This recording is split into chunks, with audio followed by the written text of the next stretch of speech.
Discovered by a German scientist. There's no K in the German language, so there's a C. So it's actually ECG, and the electrocardiogram is spelled with a C. It doesn't really matter. EKG, we change it into a thing. Anyhow, so electrocardiogram. Now, the whole purpose of this is it is a machine that we utilize so that we can visualize, we can see electrical signals emanating from the heart. Okay, so you can understand there's a lot of electrical signals going on inside this particular organ here. How do we visualize that? How do we see that? So using this particular machine, placing electrodes all throughout the whole body, you're capturing all of those electrical signals. And when you're capturing electrical signals, you're only capturing massive movements of ions at any given time. Anytime ions move across any kind of membrane or from one side to another side, so let's say from a positively charged or a negatively charged area to a positively charged area or vice versa, let's say it moves from one pole to another pole, whatever the case is, right? Any kind of ions, a charged particle that moves, is going to create what we call a current. So we call that an electrical current. So there's massive amount of electrical currents being produced within the heart.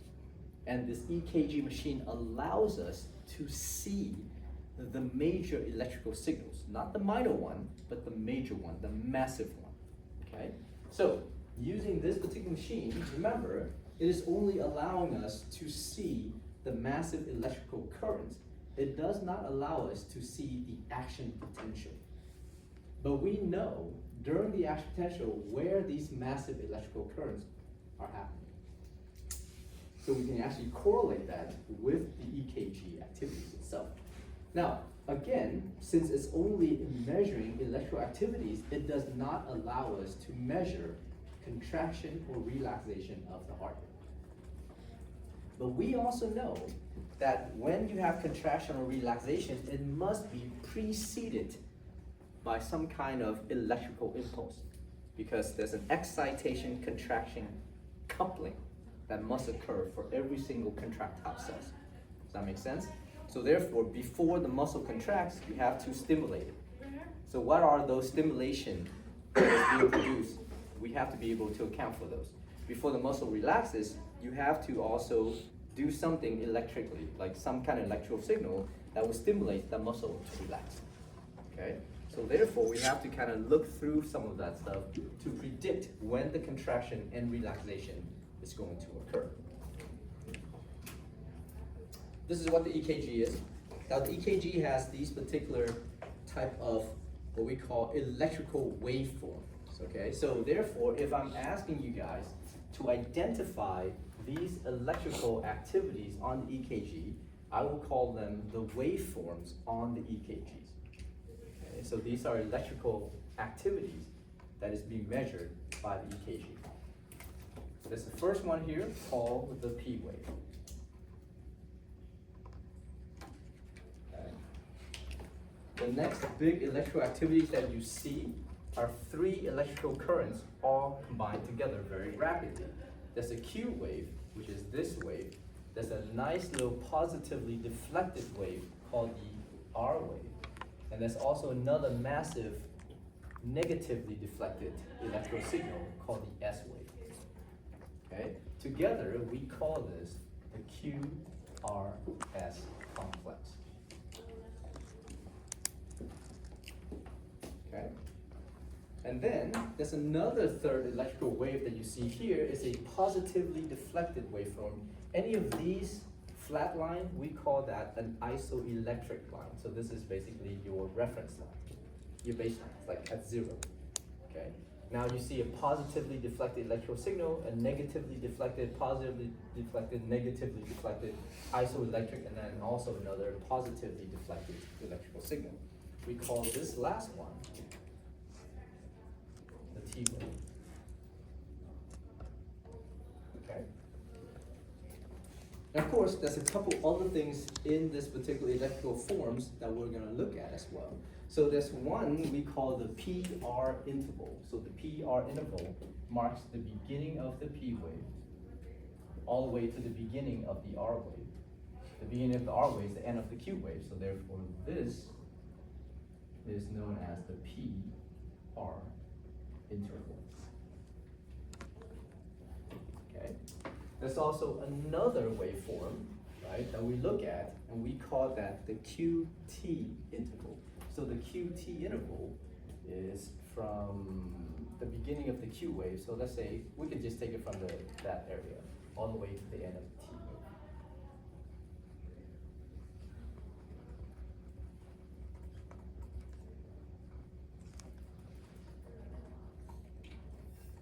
Okay. There's an isoelectric line here that we see between the QRS complex and the T wave, so we call this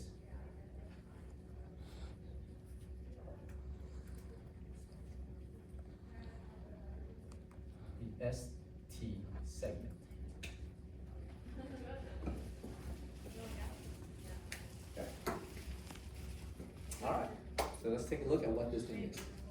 Now, as I'm explaining this to you, I'm also going to draw out the electroactivity that is happening in the heart. So everything that I draw out in the heart, you guys can correlate that to these electrical waveforms that you actually can see using the EKG. Okay? So for the P wave represents atrial depolarization. This is basically a measurement of the depolarization activities that is spreading throughout both atria, both right and left atria, right? So P wave represents atrial depolarization. And in terms of depolarization, is it excitation or inhibition? It's excitation, right? So atrial depolarization, or the P wave, starts at the SA node. From the SA node, it produces an action potential, and those depolarization effects will spread very quickly throughout both atria. It will also spread from the SA node toward the AV node through the internodal pathway. Okay? So all of these green lines are collectively seen on the EKG as the P wave. Okay? All right. Then the electrical signals, as you can see, moves through the AV node. Here. So as it moves through the AV node, it does so very slowly, and because of that, from the EKG's point of view, it's a flat line. We're not going to talk about what this is, but that basically accounts for the time that it takes for this electrical signal to basically move through the AV node. Okay? Now, once it leaves the AV node, what's going to happen is that it picks up speed, right? The electrical signal leaves the AV node, picks up speed, and moves rapidly down the AV bundle, or the bundle of His, and then basically moves down each bundle branches very rapidly. And then from each bundle branches, it's going to move progressively up the myocardium of the ventricles. So all of these red lines are represented by the QRS complex. Okay, this is what we see. These are electroactivities that's being produced. Now, another thing that's happening is that as this electrical signal is spreading this way, it's now progressively spreading outward.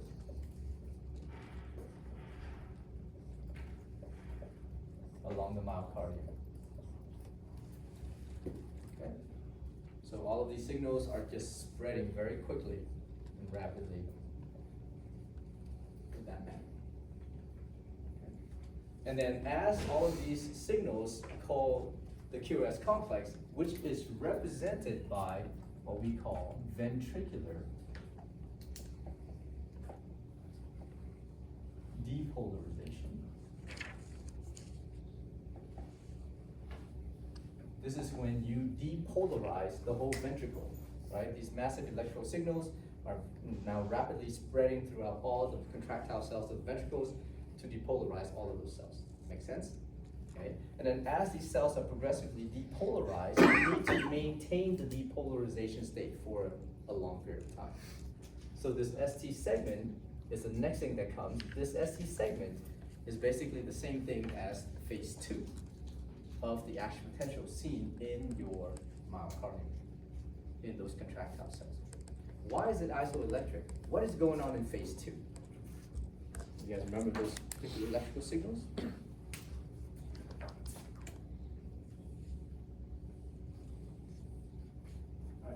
What's going on in phase 2? Plateau phase. So you have equal positively charged ions leaving and entering the cell. So because of that, when we look at this electrical signal, what does it look like to us? Zero electrical current whatsoever. Because you have equal and opposite currents moving against each other. So therefore, as far as this machine is concerned, it sees no detectable electrical current. And that's the reason why the ST segment is an absolute electric line. It's a flat one, right? At this point, the EKG machine is saying that there's no electrical activities whatsoever. Because there is no net electrical activities whatsoever. It's going on, okay? So therefore, the ST segment is direct correlation to phase 2. The QRS complex is a correlation to phase 0. Because remember, what did I just tell you guys about the EKG? It is a machine that detects massive movement of ions. This is when you see massive movement of ions. This is when you see massive movement of ions, sort of, right? And then the other one that you see massive movement of ions will be this phase right here, okay? You don't see any massive movement of ions during phase 1 because that's not massive, that's minor, and it stops very quickly, so therefore you have phase 2. Now, once you have the ST segment, eventually you'll see this positively deflected electrical signal here called the T wave. The T wave is basically referring to what we call ventricular repolarization.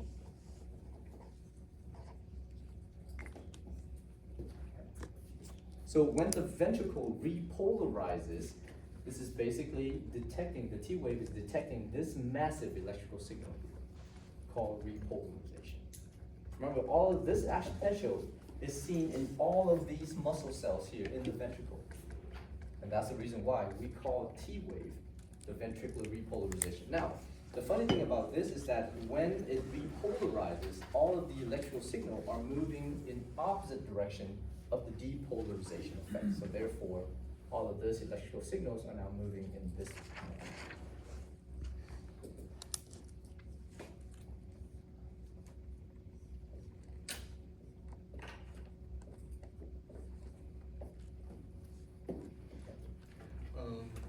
So in the action potential, is stage 0 represented by the QRS complex?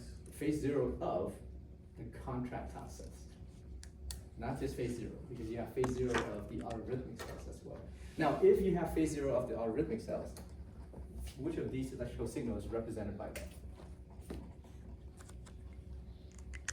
This is phase 0 of the algorithmic cells or pacemaker cells. When do we see this on the EKG? When do we see this?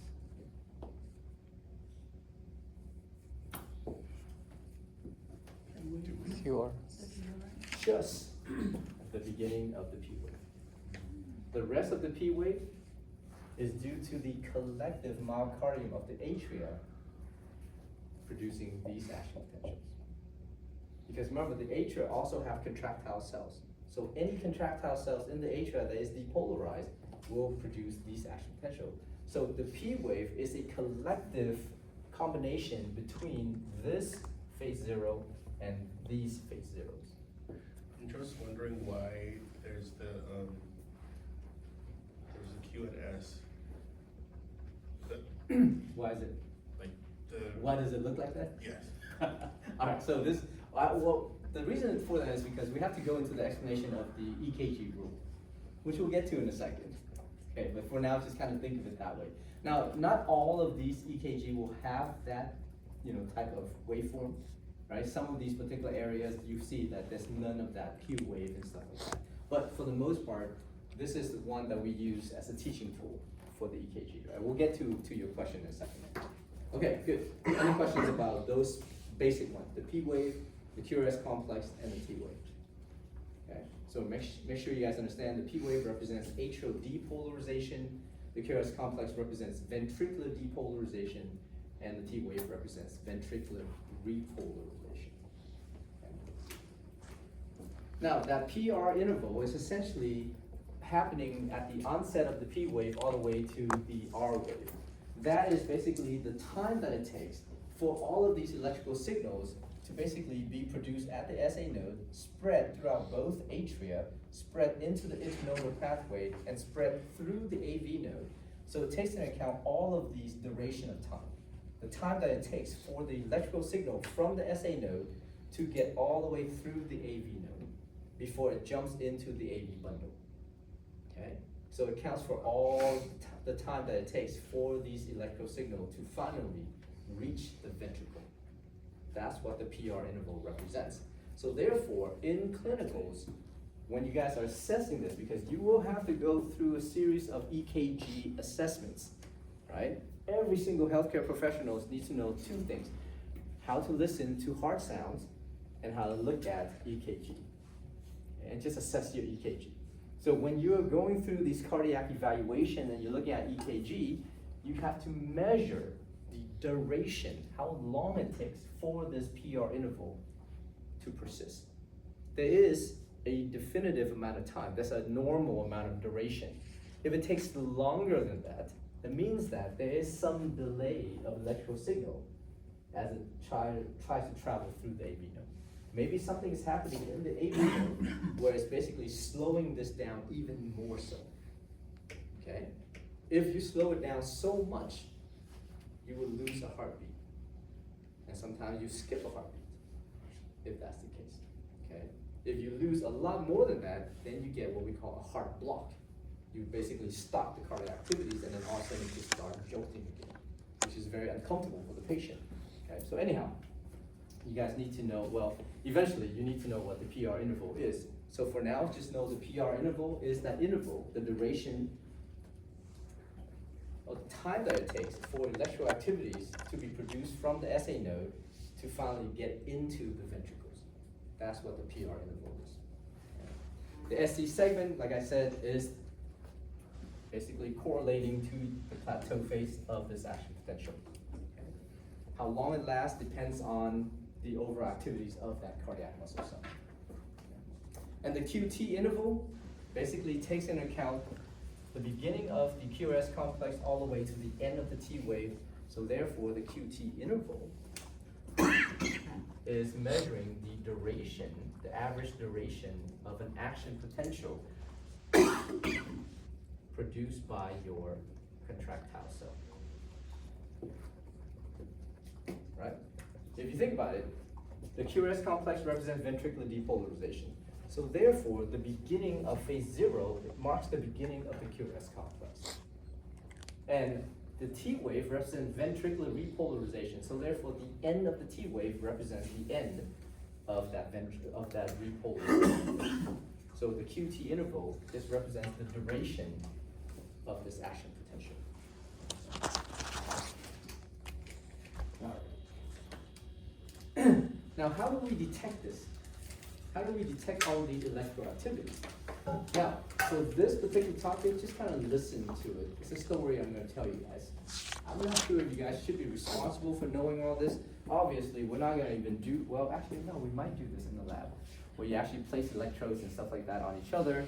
But if you guys ever work in the cardio lab, or any kind of, cardiologist or cardio activities where they actually have EKG, and as healthcare professionals, sometimes you have to be trained to place the EKG leads on the patient's chest so that you can assess their electrical activities, right? So the EKG was first discovered way back in the days, and then when they first discovered it, they have only 3 of these leads. And these particular leads are what we call electrical leads that they place on the surface of the body, right? Now, the reason why they place this on the surface of the body is because if you want to capture, let's say if you have this, whatever this thing is, and it's producing a high electrical activity, so it produces electrical activity. And you guys remember your physics, electrical activities is indicated by the arrow. The direction of the arrow indicates the direction of the current that is moving, okay? So if you want to capture all of the electrical activities of this entity, whatever it is, you build a machine that basically you can have access along this particular machine that will capture the movement of all of these electrical currents. The EKG is precisely that. But instead of having a machine placed on the patient's chest, They just place electrodes to detect the movement of these currents, okay? So therefore, they start with what we call 3 bipolar limb leads. Bipolar means it has a negative end and a positive end. So this is lead 1, lead 2, and lead 3. So for lead 1, you place a negative electrode, negative side on the right arm, and you put the positive end on the left arm. For lead number 2, you take the negative end of that particular lead and you place it on the right arm, and you place the positive end on the left leg. For lead number 3, you take the negative end of that lead and place it on the left arm, and you place the positive end on the left leg, okay? Now, when you do that, you basically create a triangle. Okay, so you can see the triangle. Here's lead 1 up here. Here's lead 2 right here. And here's lead 3 over here. Okay, so therefore this triangle basically encapsulates the heart in the center of it, and therefore allows us to capture all of the electroactivities that is being produced by that organ. We call this Einthoven's triangle because it's named after Dr. Einthoven, right? The person who discovered this and basically coined it after himself. Now, as far as electroactivities go, you can actually take these particular leads, so let's say lead 1 is like all the way up there, but as far as the sectors and the axis of these particular leads go, you can actually move them parallel to each other. Doesn't matter where it is. You can place it on top of the heart, you can place it right in the middle, you can place it at the bottom of the heart. It's still capturing the same electroactivities that is moving left and right, okay? And then for lead 2, same thing. You can take lead 2 and you can take it from this angle to that angle, and you move it parallel along that axis, anywhere along the heart. Lead 3 is the same thing. You can move it along that parallel axis anywhere. So therefore, now instead of thinking of these leads encapsulating the heart, capturing all of these electroactivities, what you do is that you move them so that the heart is in the center of these 3 leads. And then you reference them by dividing them into sectors. And each sector is 30 degrees, okay? And we call this the axial reference system. So therefore, you can take any of those leads and you put the heart right in the center, and you can draw a line through the heart at a 30 degrees angle. So let's see from here.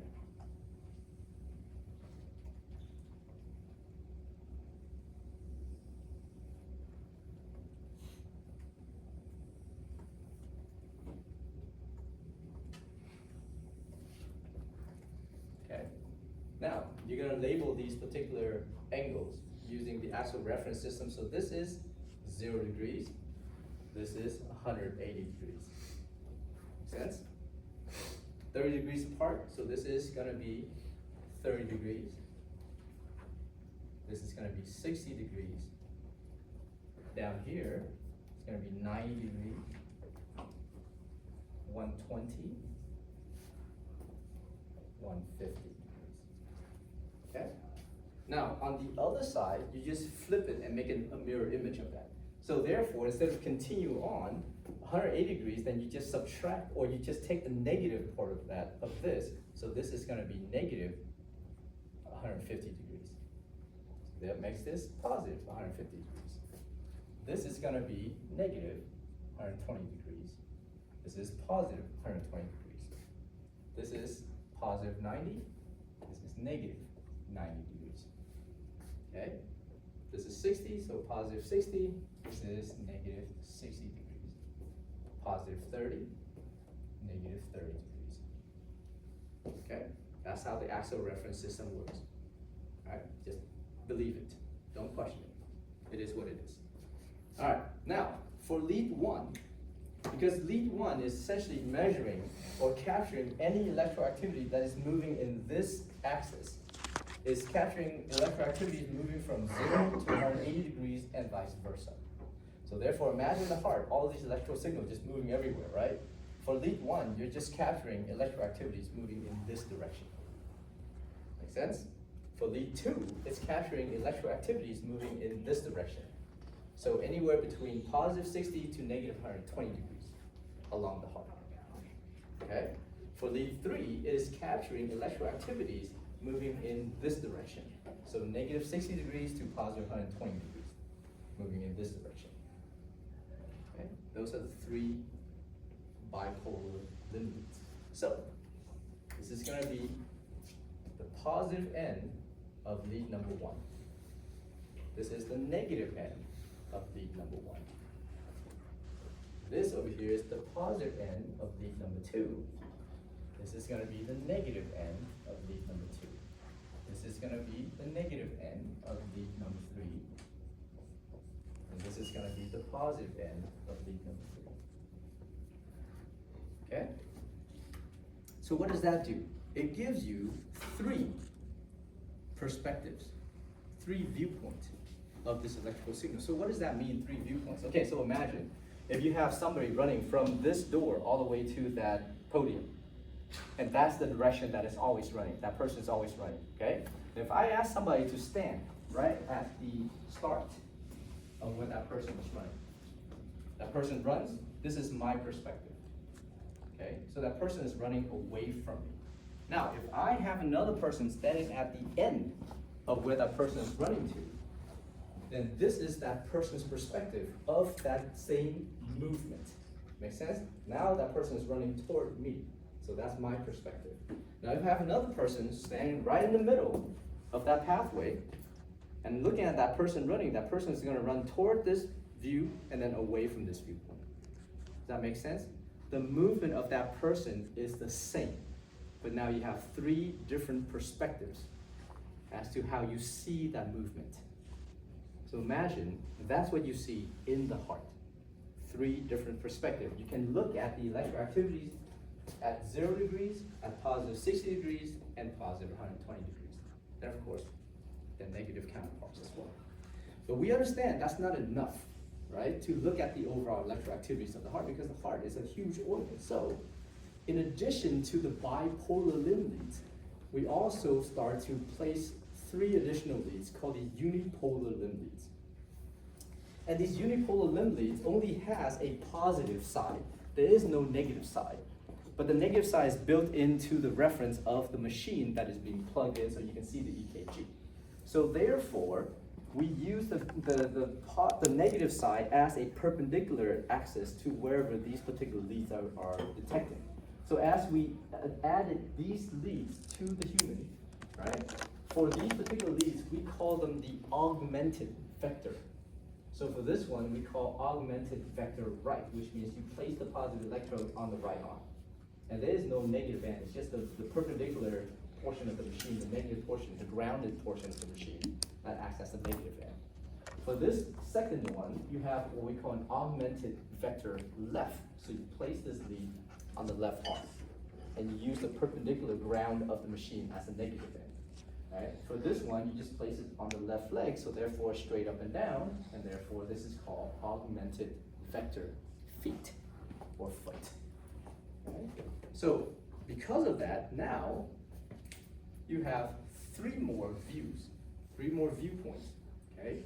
For AVR, it is at negative 150 degrees. So this is positive AVR. There is no negative AVR, by the way. Okay? For AVL, it's looking at the electrical signal moving in this direction. So this is positive AVL. Okay? And then for AVF, you're looking straight down at 90 degrees. So this is positive AVF. Okay, so we're going to take away the positive because there's no negative, right? So it's just AVR, AVL, and AVF. Okay? So now, these are 3 additional viewpoints along the heart. So you can see now you have 6 viewpoints, 6 perspectives, right? You can look at it anywhere along this particular area to look at the electrical activity that's moving throughout the heart. But that is still not enough. Why? Because the heart is a 3-dimensional structure that also has an anterior and posterior portion. So we're going to place 6 additional leads on the surface of the patient's chest to measure electrical activities that's moving in this plane. Okay, so you have electroactivity moving this plane, that plane, that plane, all over the place, but there's none to detect movement in this plane. So these leads are called the precordial leads. They're also unipolar, so they only have a positive. And we call these V1, V2, V3, V4, V5, and V6. Okay? So V1 and V2 will measure what we call the anteroseptal portion. So anything that's moving outward here along the septal wall, right? So you place V1 and V2 across the sternum on the bottom. And then V3 and V4, we call this measuring the anteroapical. So therefore, any kind of anterior and apical movement of electrical signal from the heart will be detected mainly by V3 and V4. Okay? And we place V3 and V4 around this area. Then V5 and V6 is called the anterolateral. So therefore, anterior but lateral side of the heart is detected by V5 and V6. Okay? If you want to see the other side, like the right side, you can place additional lead on the right side too. But who cares about the right side because the heart is left biased. Now, there is a case, maybe about 5% of the population, where you actually try to listen to heart sounds on the left side and you will hear nothing. Or you place 8 EKG leads on the left side and you get weird inverted electrical waves. That's because in those patients, the heart is rotated toward the right. Okay? So we call that dextrocardia. And that's a very unique condition of the body. So, because we place an additional 6 precordial leads, this is now what we see in the heart. We are looking at the heart three-dimensionally. And we want to see all of the electroactivities that is moving around within this three-dimensional structure. So if you learn this well, or later on, here you don't have to learn it super well, just learn it enough, right? But if you know this well, you talk to any cardiologist, when they look at what we call a 12-lead EKG, they will see the three-dimensional structure of the heart. Okay? And that's why a 12-lead EKG is standard now. Nobody does a 3-lead EKG. If you go to any healthcare professionals, let's say you guys have to go and get a cardiac workup for whatever, right? They'll always do a 12-lead EKG. Nobody does a 3-lead EKG. Nobody does a 6-lead EKG. Everybody does a 12-lead EKG. For us, we'll probably do a 3-lead EKG in one of those particular class time. Okay? So 12-lead EKG, all of these leads measuring the same electroactivities. Look at this. If you look at this picture, all of these, so take one of these complete electrical signal, right? P wave, QRS complex, T wave. Same thing here. Same electroactivity in lead 1. Same electroactivity in AVF. Same electroactivity in AVL. Same electroactivity in AVR. Same electroactivities here in V3, V2, V1, V6, V5, V4, or these guys right here. It's the same electroactivities. But you see how different they look? That's because this is based on different perspectives around the heart, right? You buy like a $3,000 ticket to go to a football game, you better be sitting at the 50-yard line. Actually, no, you'd probably be like at the end zone. It's $3,000, don't buy you much anymore, right? Especially if it's a big game, right? So therefore, it depends on where you sit, that's all you're gonna see. Does that make sense? So that's very important to understand. And this is according to the EKG rule, and that's the reason why we see electroactivities in these standardized waveforms. Okay, we're not gonna go into that discussion because I think you guys need to know that. All right. Last thing we're gonna talk about before we go to lab is what we call the mean electrical axis.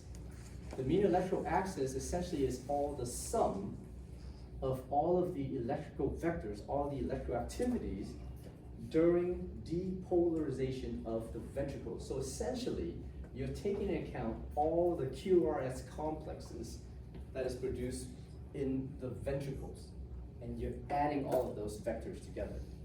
Now, in electrical physics, right, when you have electrical vectors, let's say you have all of these vectors here, how do you add them together? Because you need to find the net effect of all of these electrical signals. So therefore, let's say if you have this electrical signal this way and this electrical signal this way, when you add them together, what do you see? You see a flat line. Make sense? because they'll cancel each other out. Now, let's say if you have a bunch of signals, so let's say you have this electrical signal like this, you can add another one here, another one here, another one here, another one here, and therefore your net effect is gonna be that. Okay, take all the electrical signals, add them all together, and figure out where they end up at the end. Because that's how electrical physics work. That's how electrical currents work in a confined structure.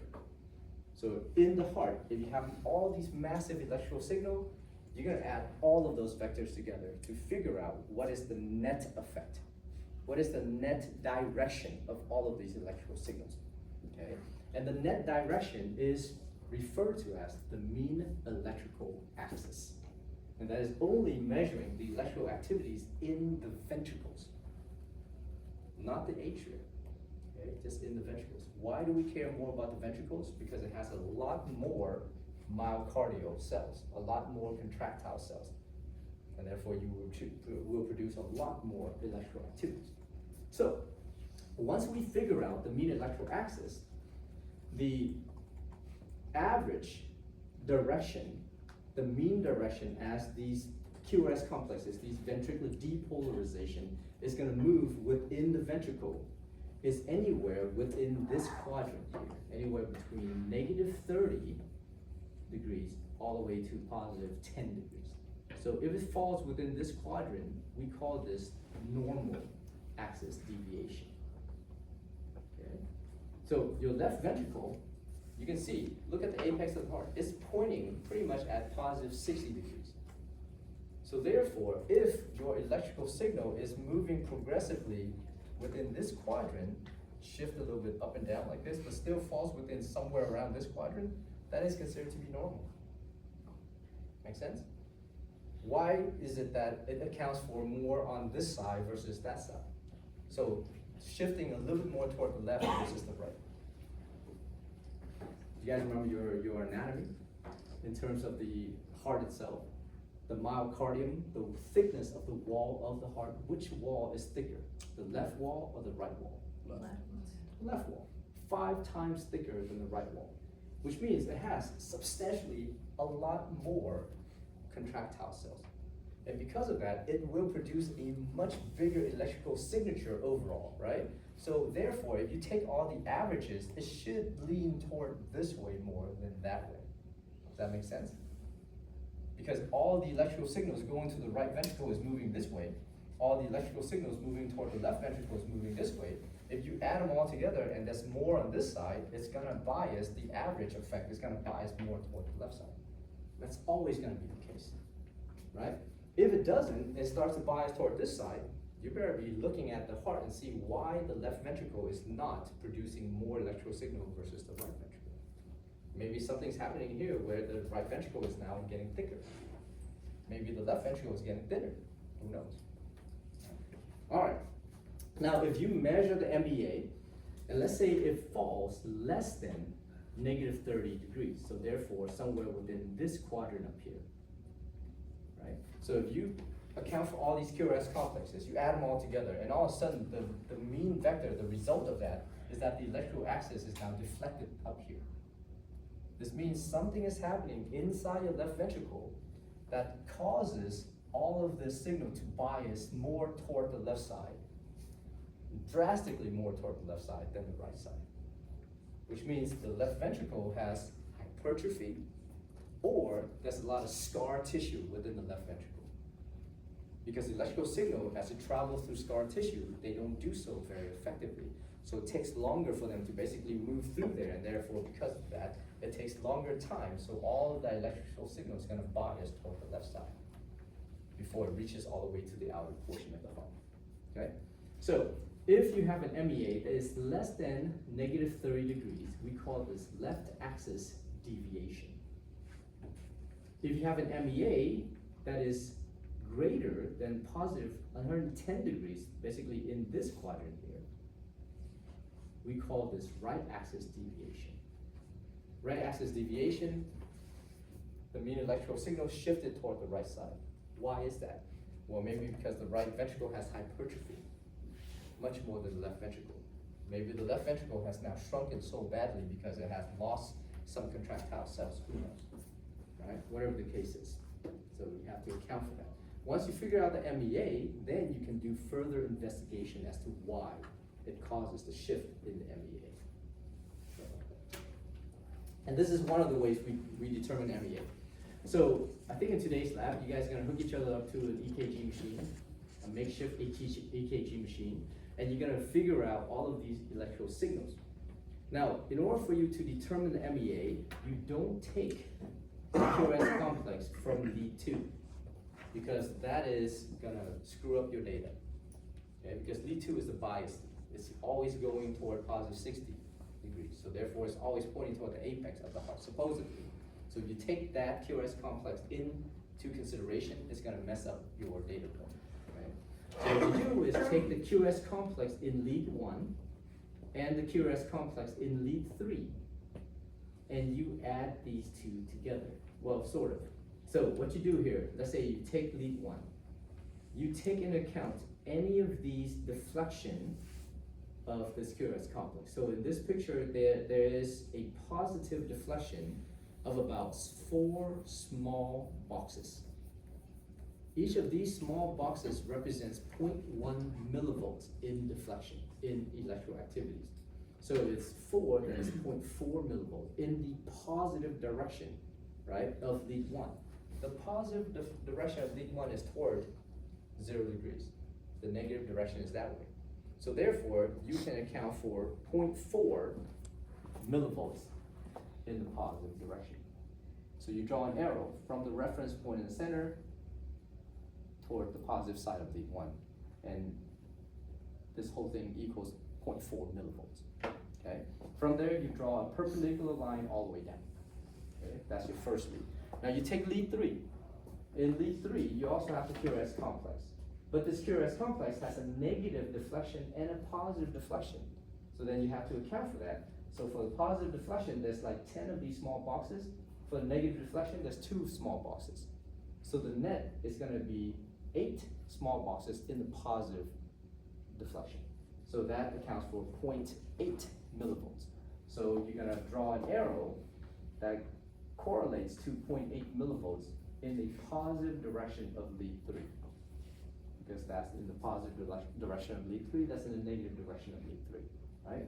And from there, you also draw a perpendicular line. Where these 2 perpendicular lines meet, that's your resulting MEA. Does that make sense? So according to this EKG, taken from that specific patient, his or her MEA falls within the normal quadrant. Okay? So therefore, pick your subject. Whoever wants to be the, the test subject for this particular experiment today. Hook that person up to an EKG machine that you're gonna be doing and figure out the MEA. See if they're in the normal quadrant or not. Okay? Hopefully everybody will be. Who knows? You get an anomaly. All right, let's stop here. Let's go to that.